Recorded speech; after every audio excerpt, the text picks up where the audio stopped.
Come back this way, Finster. Yeah. Oh. Now they're blinking now.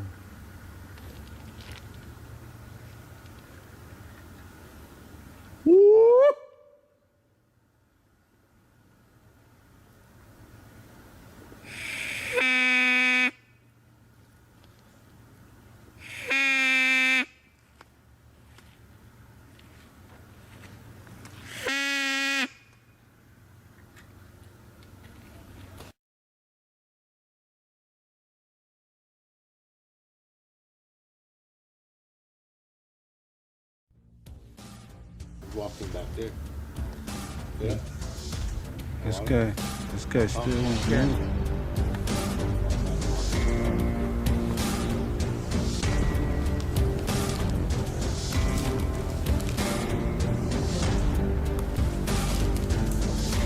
There's some eyes right there. Remember how we were doing this? Here the alien eyes appeared?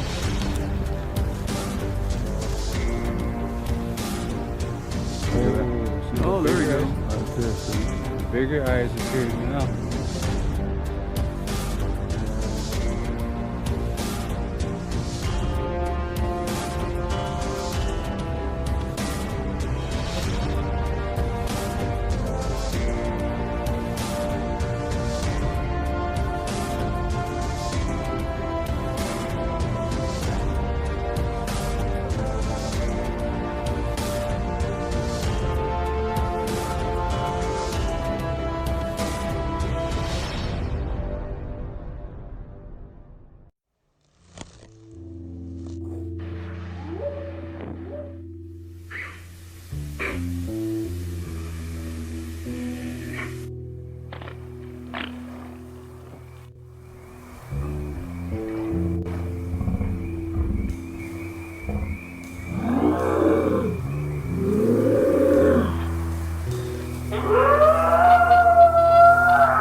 Does not come in conflict with them. So now some of the tribes, all the different tribes have different legends and folklore about the hairy man or Satanga or what, everyone has a different name for him. And some of them seem to have a notion that at the point where he becomes well known to everybody, it'll basically signal the end of the world. What do you think about that? Now, you said some tribes believe that, right? Yeah, I've heard some tribes believe that. I'm not sure even which one it is, but I keep hearing it going around. I guess I have to admit I've heard that, and I have to believe that also. I don't think that my tribe, I don't think that I ever was taught that, but I have to believe that, based on, my experience out there. I believe there's more. They're making their presence, felt more in everywhere. So something's going on, and I think it, in terms of the spiritual side of it, I have to believe that there's some kind of warning. I never thought about it that way, but one time, I think we were asking questions to that effect, and it's a spiritual thing. And so I have to believe that. And tribes, they're very spiritual, and they seek guidance, and they receive what they would call a vision, but I would call that revelation. Yeah. And so, yeah, I believe that, Duke. That's interesting. Well, I guess the whole legend is that at the point where hairy man becomes known to the public in general, just pretty much everybody knows that it's real, that it'll sort of almost be too late for the environment at that point, according to what I've heard. I don't know. Again, can't track down exactly which tribe this thing came from, but this is the rumor that's going around anyway. Yeah. No, I think it's again, it goes way back. Tribes have coexisted with them, and so I believe that. Yeah, in case anybody out there hasn't heard it, there's a song called Stick Indians by Jim Boyd Band, and he's from one of the tribes out on the Pac West, and the lyrics in there are pretty much to the same effect. If we screw everything up really bad, then look out, because the Stick Indians are going to be coming, and they ain't going to be happy. So, yeah, if you haven't heard that song, go check it out, guys. It's really cool. He did a great job on it. Sadly departed now, unfortunately. If he wasn't, I'd have him on the show. But really cool song, really cool music artist. And the video, he's got like basically his whole family are playing the part of different characters in the video and stuff too. So extra cool points for that. But yeah, it's interesting to me that we've finally got some of the natives that are actually doing boots on the ground and trying to get more information on these guys than just the folklore that's available. And it isn't always an option. I was talking to an elder from a tribe out here on the coast, and they had a war with their local Bigfoot. And at the end of the whole thing, they sort of had, they made an agreement with them that you guys can have the upper mountains and we have the lower mountains and the valleys, and we'll stay away from each other. So for them to go do any research on them, they literally would have to break their treaty with them. So they just won't do any research on them. Yeah, I've heard that. I've heard that about the tribes out west there, southwest or Pacific Northeast, whatever they call it. Yeah, Pac West, Pacific Northwest. That's the tribes out here. If I remember right, this is from, I think it was the Northern California tribe. And they were having all kinds of problems with them. Apparently the natives didn't realize what area they were in exactly and started hunting there. And then the Bigfoot took it the wrong way and started, throwing trees at people. Like wait until there's a group of 2 or 3 braves and throw a tree and mush all 3 of them at once. And they didn't have any weapons that could actually fight back against these things so this caused an arms race where they suddenly developed longbows that could shoot an arrow through pretty much anything, at which point the Bigfoot decided to declare a truce and made a deal with them. But see, again, the thing is now that they can't go into their territory because that was the deal. So no matter how interested they are in them, they would break the deal with them if they went up there and did any research on them. Yeah, that's interesting. I remember reading something on that. Now, a lot of tribes, back this way, I guess, the Midwest or Great Plains. I know I've heard that we believe that they made a promise to God that they wouldn't interact with us. But I think humans being humans, take it a little too far. And that's when they go missing, and I'm sure there's consequences for that on their side. But we're humans, and I know I don't do nothing crazy with them. It's all about respect. Yeah. And that's an interesting point about them. And I've talked to other researchers about this too, especially the guys that have been in it a long time. And it just seems to us like, well, look at these guys. They're as smart as we are. They're way stealthier. They're bigger. They can climb, swim, run faster, and are way, way stronger than we are.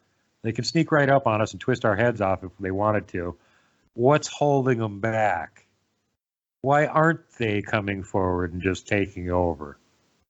And it doesn't seem to us like it's them that's holding them back. Who is holding them back? No, that I think that's the mystery, and that's the beauty of it. Well, whoever it is, keep doing it. Well, I hear you. Yeah, I'd like them to be friends with us too, but if they're going to be like relatively hostile, can you just please keep them out in the woods and not attacking us for a while more? Thank you. Yeah. So what kind of a feeling do you get from, you've had more close-up experiences with them than I have. I just generally try and avoid being anywhere near them. And unfortunately, that hasn't always worked because I had four visuals, several within way too close. But you actually go looking for that. You and Rich are, adrenaline junkies. And do you notice that that you get a different feeling from being around them, or is it pretty much the same? Do you always get that super electrified, sort of frightened feeling, or does it vary depending on the circumstance and the individuals that you're around? I'm glad you asked that, because I want to make a clear distinction, about some of my interactions. And a lot of times, I don't think about it. But to answer the question, I think early on, now let me back up, because I've always been, I would say 25 plus easy, just off and on, going out there. I want to make this clear about my investigative behavior. So most of my life, I've always been interested in them. And when I would go out, it was always, shh, be quiet, But Yeah. anyway, we started the organization about 10 and a half years ago. So Rez Squatching has been around about 10 and a half years ago. But getting back to the question, I think early on, I used to get the flight or flight. And then I started to grow into, we started to get more spiritual with them, meaning, praying. And so, to be totally honest with you, today, within the last, I don't know how many years, I honestly, and one of the younger gentlemen that is experimenting with us about being a team member, he's still scared a little, but I think he summed it up. He said, Barry, he said, aren't you ever scared? And I said, well, I didn't know how to answer him. And I said, well, I think after a while you get used to it after you've seen him, over for years. And so I honestly can tell you, Duke, that I think my encounters are more spiritual, and I don't experience any fear, being, that what I call the Holy Ghost. I believe that is a direct draw. They love that stuff. And I never thought I'd be telling anybody that, because that's very special to me, Yeah, I wish I could say that. I mean, I've only had, I don't know how many times I've been around them. God, probably way too many, but I've only had 4 visuals. And I was just thinking on it. The first one was complete, utter terror. The second one was bemusement, then quickly followed by complete, utter terror. The third one was just bemusement. And the fourth one was confusion followed by complete and utter terror. So yeah, that's about how my 4 have gone. Yeah. And, I don't mean to exaggerate that. I'm just going to tell you the truth. It's just been, I think I make reference to, on my page a lot, but it's just been an amazing experience for me. I don't know. It is what it is, I guess. Yeah. Well, it's like anything else. If you've been doing it long enough, you just kind of get used to it. But I know with some of the other researchers, they report that sometimes they'll go into an area and their hair will practically stand on end, and they can tell as soon as they walk in, the friggin' Bigfoot or whatever it is that's there does not want them around.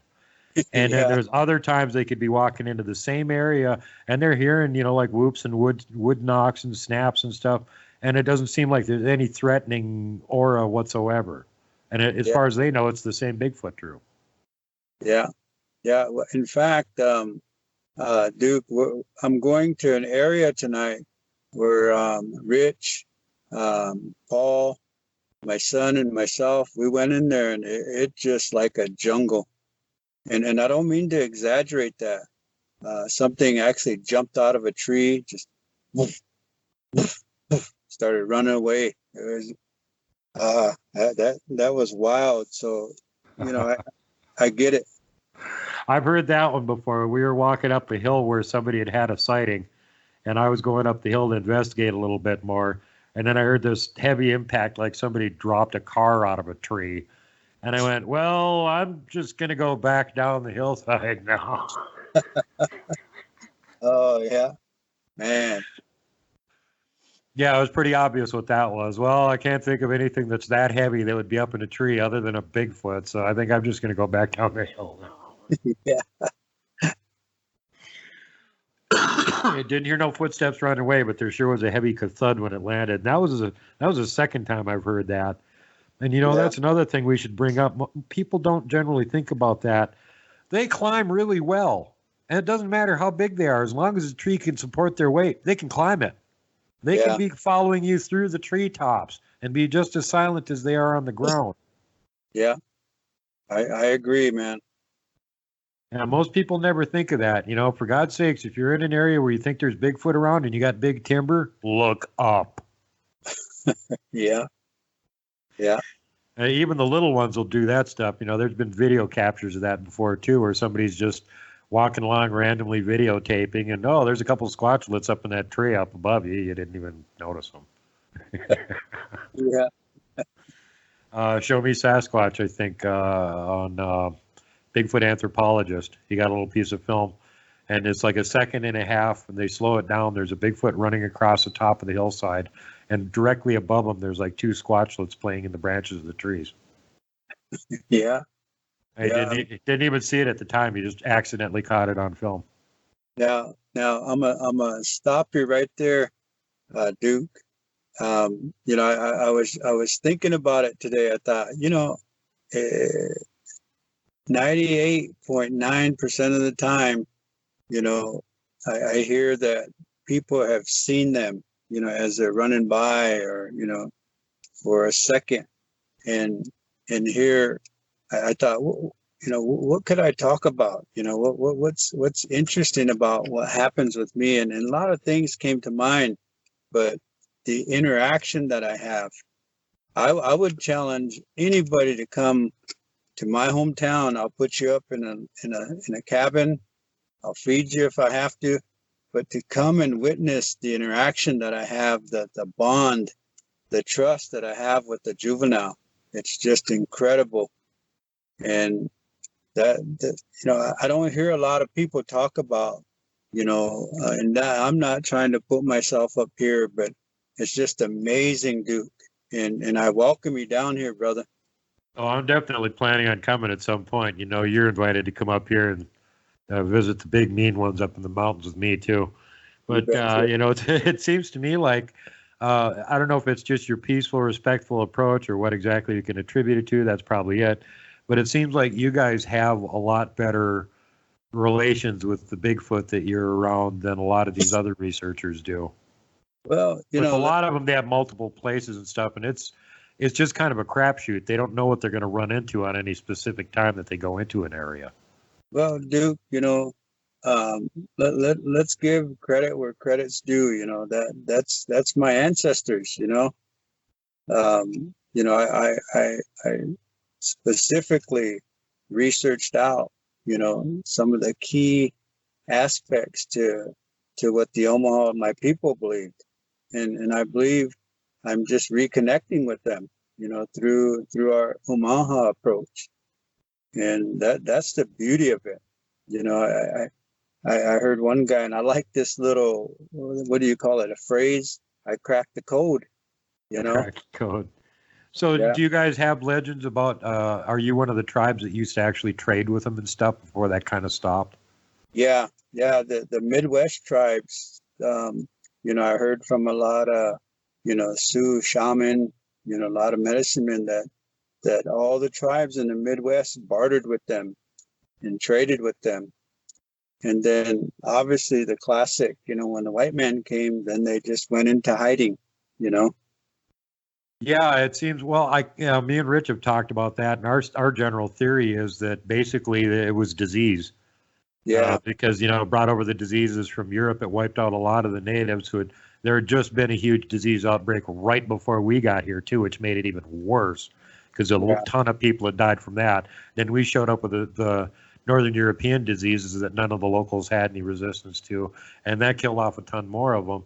And at that point, if you guys were trading with these guys and they were catching diseases that you were catching, well, that would have made them not want to deal with anybody for a while until everybody quit being sick and dying for a while, at least. Who knows how long that prohibition is going to last. So that's kind of where we're at. We sort of think it wasn't anything direct. It was sort of indirect because of contagion. Yeah. Yeah. Rich has a nice theory on that. You're right. I agree with that. Well, the interesting thing is you can sort of trace the same thing happening in Europe because there's, old mythology and carvings and pictures and blah, blah, blah all over Europe of the wood woes, the hairy man. They had all different names for them over in Europe and stuff too. And again, that sort of thing seemed to kind of come to a halt right about the time the plague started taking off. And after that, there wasn't too much, it was kind of like, that's kind of the end of the period of talking about these things. And maybe the majority of them, again, maybe got diseased and died off or just decided they didn't want to have any contact with humans, although it sounds like over in Europe there wasn't friendly relations. So that was a completely different story over there anyway. Yeah, there's actually old manuscripts of an invitation from, I'm not sure it was a king, but it was a higher noble, and he was inviting some other nobles, this was in England, to go hunting with him on the following weekend. And they were actually given the question of, what do you want to hunt? Boar or deer or wild man? Yeah. Yeah. So that's kind of where they were at with it, which would explain why they'd want to be hiding from them all lot, probably forever. But it kind of makes you wonder with some of the interactions that happened over here. Now, one thing that comes up a lot, and me and Kelly Shaw from RMSO and some other people have looked into this, and it's not the David Pilates missing people thing. This is the flat out people being killed by Bigfoot thing. No ifs, ands, or buts about what happened. And it seems to us like we're finding a strong correlation between where the Bigfoot are really aggressive and tend to wipe people out are the same areas where there were really aggressive tribes. And we wonder if it's because of their interactions with the local tribes that cause them to be so aggressive to all humans in general. Because it seems like you can go into areas where the tribes are pretty mellow, and the Bigfoot seem to be pretty mellow. And if you go to areas where the tribes are pretty aggressive and warlike, that's kind of the same areas where people seem to get killed by them. So kind of makes you wonder. I wondered if you put any thought into that. Well, I that when you mentioned that, I always remember, I think we kind of go in a different direction, with the aggression. I noticed, and I'm gonna put him on blast here. I guess I have a cousin who was doing drugs, and my brother he's kind of aggressive himself, and it always seemed that they had aggressive experiences or encounters, and then mine were always peaceful. So I that's interesting that your theory or your research, when I kind of believe that it's who you are, in your heart, in your mind. I know they don't appreciate when people come out there. That's why I kind of backed off from taking, people, and I can't always tell, what they've done before they come out, with us. So, but I always noticed that when people were under the influence, that we had kind of aggressive, we'd have things thrown at us. It was a little more disrespectful to us, Yeah. Not towards me, but my group would just freak out, and so I kind of put that 2 and 2 together. I was like, wow, these guys had a few beers before they came out to calm the nerve. And so that's kind of, that's what that reminds me of. That's kind of, I've noticed that pattern or their behavior when somebody's under the influence. Yeah, and I'm sure that to a certain degree, that's just their general empathic ability. I mean, even animals can sense if you're like peaceful or if you're aggressive, or why do dogs bark at certain people and not at other ones. But I mean, this goes beyond that. I mean, our hypothesis is okay. Let's just instead of calling it trigger happy, we'll call it arrow happy. You're a tribe that all the surrounding tribes around you are at war with you. You're out camping with a few of your buddies, and you hear a twig snap. So you shoot an arrow at it. You shoot first, ask questions later.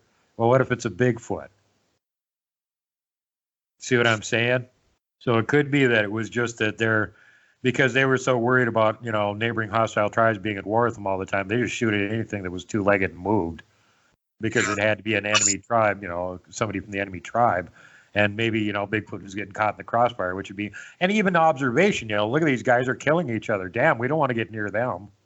Yeah, I agree that the one thing I get sometimes is I'll get a local hunter, say, well, I've been out there all over the reservation and I haven't seen one, but obviously, they see what those guns do to deer, and so obviously the hunters ain't gonna experience them as often as somebody doing, what I consider solid research and doing it the right way.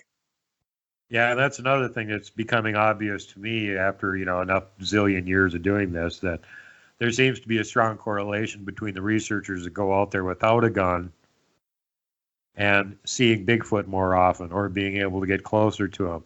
If you're armed, they're not going to get that damn close to you. Yeah, I agree.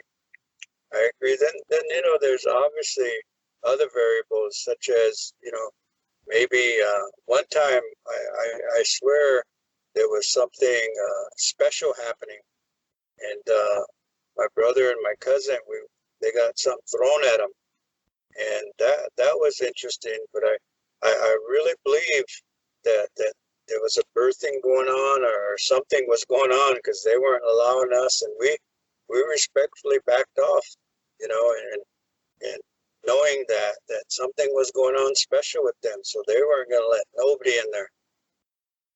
Yeah, I got another friend down south who heard this ungodly racket going on behind his house, and he knows that there's Bigfoot around there. He sees them all the time. They don't scare him whatsoever. Long story short, he ain't scared of them.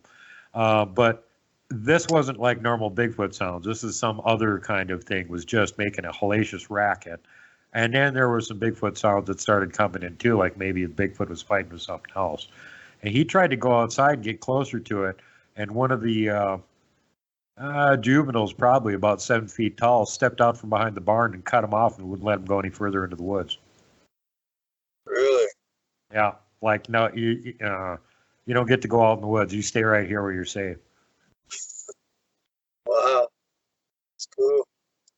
Yeah, it makes you wonder if that's what was going on, because that's the only time he's ever gotten that reaction, when that weird racket that sounded like fighting off the distance was going on. He tried to go take a few steps out in the woods and see what it was, and hear this other, one of the larger juveniles that he sees a lot that hangs around on the property came stepping out from behind the barn, stood right in front of him. Like, nope.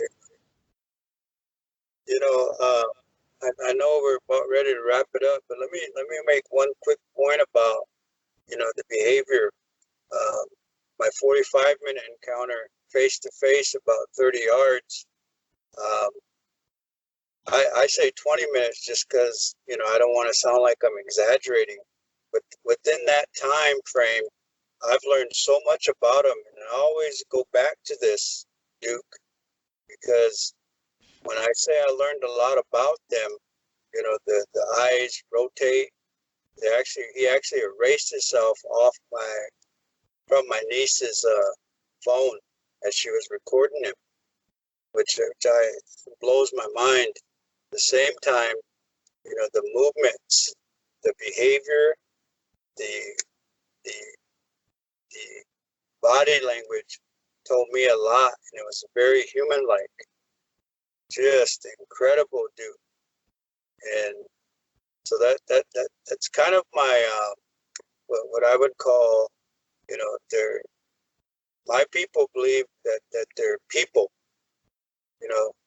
I don't want to say human, but the body language that I witnessed, the turning around, kind of robotic. they're very intelligent based on, the movement, the response. My niece at one point, as it walked away, she said, "Please don't be afraid. You're my dad's helper." And it turned around like a robot would. The upper body twisted back towards us. His arms were still, out. And he turned and looked at us as if to say, "I'm nobody's helper." Then he turned back, kind of out of disrespect or like disgust. And I think that disgust was because we didn't respond. When I asked him to come out, we were in shock. And so I didn't respond. So he almost acted disgusted with us. And even the way he walked away was like, you chicken shits, And Duke, you asked for it, and then when you got it, you didn't want it. Oh man! But believe me, now, now I say everything I want to say to him, and that's Ishage. Ishage means old man in our language. Right on. Well, I guess we just hit the 1 hour mark, so we're gonna let you go run off out in the woods and go find Sataga and say hi to him. And you're gonna be coming back for a part 2 here. We're not gonna record it right away tonight, but Barry will be back for a part 2. So thanks for being with us for part 1, and looking forward to having you back for the second part, brother. Oh man, it was my pleasure. I enjoyed the questioning. Just my pleasure. I haven't done this. I kind of wasn't too keen. I was in this phase of I'm not going to exploit this special relationship, and I don't care if the world don't know. But today, I've taken the attitude, and I've been advised that I think God wants you to share with the rest of the world. So you're seeing an open book now from Rez Squatching and Barry Webster and the team. Right on, brother. Well, that's where I'm at with it too. For some reason, God wants me doing this weird job, so I'm doing it. You bet, man. Hey, my pleasure, Duke, man. I'd love to come back. Well, you will be back, brother, and be looking forward to it.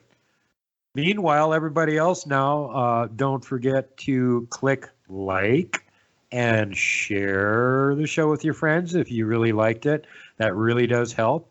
And I should let y'all know that if you were subscribed, you might want to check and see if you still are, because I've been getting lots of people contacting me telling me that YouTube is doing all kinds of weird things and unsubscribing them. One gentleman told me he got unsubbed over 22 times. So go and check and see if you're still subscribed, and ding the notification bell. And like I said, if you like the show, share it around to your friends, because that helps.